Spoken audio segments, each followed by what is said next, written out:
তোমার এই সাতটা খানদানকে তুমি মানের মনের মতো তুমি জান্নাতে চলে যাও। আল্লাহ রাব্বুল আলামিন বলেন একটা কোরআনে হাফেজের মাওলানা কারীর ক্ষমতা আল্লাহ পাক এতদূর পর্যন্ত রেখেছে।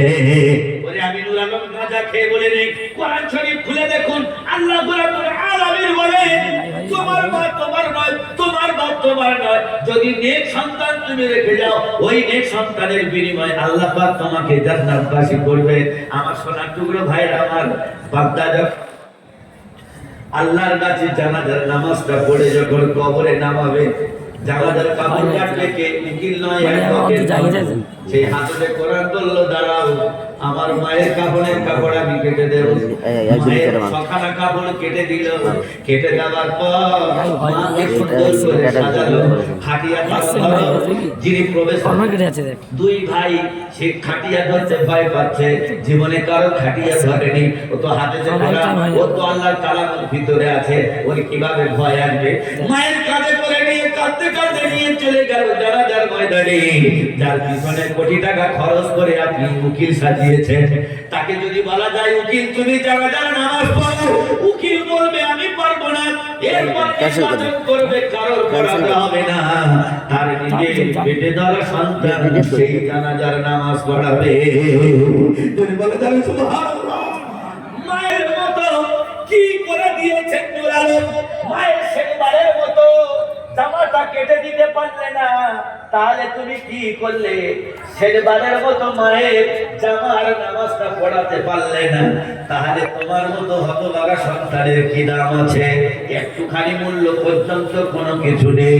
এরপর জানাজার নামাজ যখন হয়ে গেছে, আমি জানাজার নামাজ পড়িয়েছি, আল্লাহ আমার মায়ের জানাজার ইমাম আমি হইলাম, আল্লাহু আকবার। চার তাকবীরের সঙ্গে যখন নামাজ হয়ে গেল, কবরের কাছে নিয়ে যাবে, সবাই বলে ধরো ধরো। আমি যে বললো কারো ধরতে হবে না, আমার বুকে দাও আমার মা। আমার এই কাকে বয়ে বয়ে মায়ের কোমরে এত বড় বড় দাগ হয়ে গেছে, আমার মা আমার করে দাও। বুকে করে নিয়ে কবরে নামালো। সবাই বলে মুখটা দেখাও, মুখটা দেখো খুলেছে।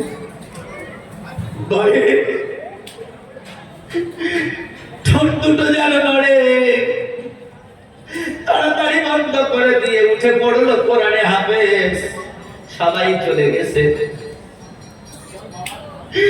রাত হয়ে গেছে। এশার নামাজের পর মায়ের কবরের উপর হাতটা রেখে দিয়ে বলছে মা রে, তুই আমাকে একা রেখে গেলে, কেমনে চলে গেলি মা? আমাকে তুই ভুলে গেছিস। কতদিন পরে আমি বাড়ি এসে আজকের মা কি দোষ করেছি, অন্যায় করেছিস, আজকে তুই আমাকে শূন্য করে চলে গেছিস। কে আমাকে আদর করবে, কে আমার ভাত খুলে দেবে, আমার বিছানাকে করে দেবে মা? আমার ছেড়ে তুই চলে আছিস এই নির্ঝুম নিরালায়, একা কেমনে করে? ভাই আপনারা হুজুর হয়ে যদি দাঁড়িয়ে থাকেন, আর লোক তো স্বাভাবিক দাঁড়িয়ে থাকবে, আমি কিছু বলতেও পারবো না। আপনারা যারা যাদের বক্তব্য এ তো আল্লাহর নিয়ামত, আমি বড় বক্তা না, আমি হাওড়া জেলায় চাকরি করি, কিন্তু আমার ঘর আপনাদের ঘরের কাছে, বেশি দূর না। তো ভাই আপনারা জলসার মানুষ যারা নয়, বাজারে ঘোরা মাল যারা আছে তারা বাজারে ঘুরুন, আর কোরআন শরীফ যারা নেবে আল্লাহ পাক তাদের জন্য ওয়াদা করেছেন কোরআন পাকে। আল্লাহ রাব্বুল আলামিন বলে কোরআন শুনলে কি পাবেন? সুবহানাল্লাহ, নারায়ে তাকবীর। কোরআন শরীফ শুনলে আল্লাহর কসম আপনি কি পাবেন সেটাও সূরা আনফালের মধ্যে আল্লাহ পাক বয়ান করেছেন। আর কোরআন শুনলে তোমার কি হবে? ঈমানটা মজবুত হবে, তাজা হবে, পুষ্ট হবে। তুমি মনে করবে আমি 16 বছরের জন। আর কোরআন শরীফ যদি না শোনো, আল্লাহ বলে আমি 4টে মার মারবো।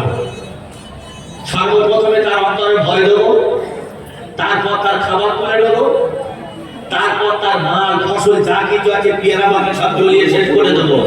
আর শেষ হয়ে যাবে, মাল শেষ, আর চলবে না, জানাজা তৈরি হয়ে যাবে।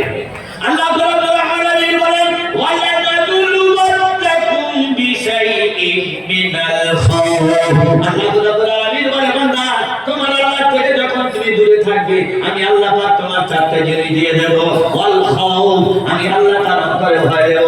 সুগার এসে যাবে, নারকেল রোগ এসে যাবে, রসগোল্লা সহ্যপুর বাজারে নুনের মার্কেটের উপরে রসগোল্লা খাতের ভিতরে থাকবে, তোমার টাকা আছে কিন্তু মাল খেতে পারবে না। আল্লাহ বলে খেলে 550 বেড়ে যাবে। আল্লাহ রাব্বুল আলামিন বলে বান্দারে আমি আল্লাহ পাক তোমার মধ্যে ভয় দেব, যা করবে ভয় লাগবে, আসমান দেখলে ভয় লাগবে, কুরবানি করলে ভয় লাগবে, রক্ত দেখলে ভয় লাগবে। ওয়ালানাবলুওয়ান্নাকুম বিশাইইন মিনাল খাউফ, আমি আল্লাহ তরফ থেকে তোমার অন্তরে ভয় দেব।